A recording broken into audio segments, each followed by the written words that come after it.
In this episode, some of the names have been changed. Hillsboro, Missouri is a small town located a few miles west of the Mississippi River.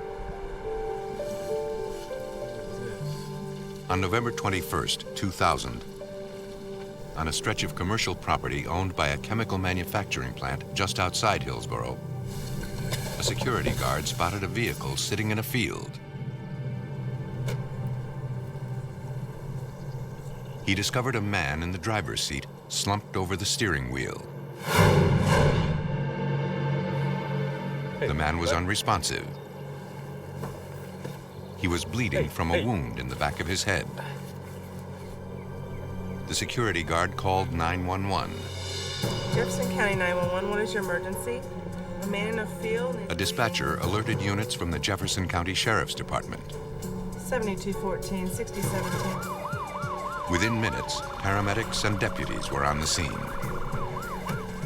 But for the man who lay motionless in the driver's seat, it was too late. Paramedics pronounced him dead at the scene. Sheriff's deputies cordoned off the area and called in crime scene investigators. Detective William McDaniel took charge of the case. When I pulled up, there was a car partially off a gravel roadway, had a white male slumped at the wheel. The rear passenger side window was shattered. It looked like from a bullet. Okay, I guess what we'll do then. The evidence suggested to Detective Michael Gray the car was moving when the man was shot. You can do it here. When the vehicle was found, it was in gear. His foot was still on the brake pedal. We surmised that the vehicle was traveling at idle speed. We initially were looking at the possibility of it being hunting related simply because of the time of year. The area in question is known for a lot of hunting. Detectives examined the car inside and out in search of any clues.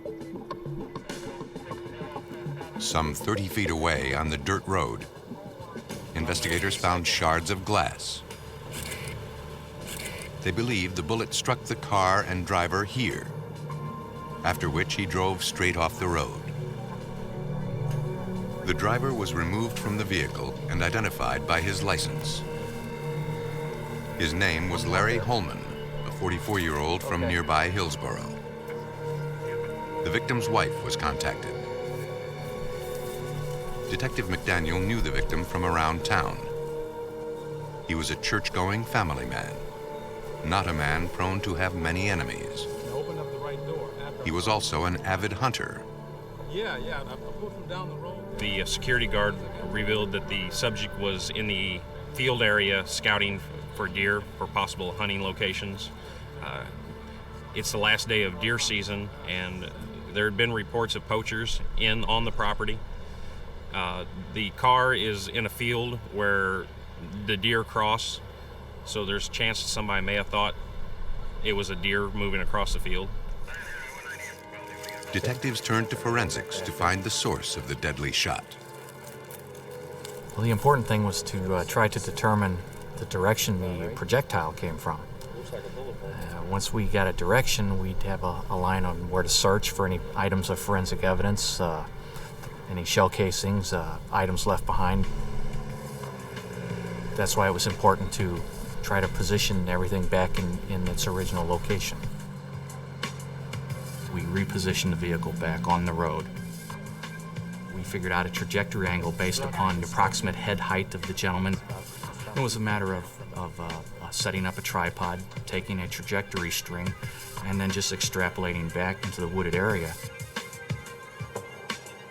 Holman had been shot from behind, the bullet passing through the window and the car's headrest before killing him. Okay, that's good. Police used this information to reconstruct the bullet's path. We ran the trajectory angle back from the vehicle at about 40 to 50 feet away near the wood line. The trajectory string was at about shoulder height, which would be consistent with an individual taking aim or firing with a weapon. I like that. What do you think? Be right real close. Investigators scoured the woods in that area, looking for potential evidence left by a careless hunter. But police came up empty-handed. No shell casings, cigarette butts, or any clues to help explain what happened. A sheriff's deputy interviewed the security guard at the entrance to the property. He was the last person to see Larry Holman alive. Police hoped the guard might recall some small clue to help them find the killer. Inside? Okay. The guard had known the victim. Larry had worked there and hunted on the property often. On the day of his death, Larry Holman arrived alone and in good spirits. It was his day off work, and he told the guard he would be out in the field scouting for deer. According to a sign-in sheet, Yes, sir, it is. Holman had entered the property at 4:20 in the afternoon. Holman there. Yes, sir.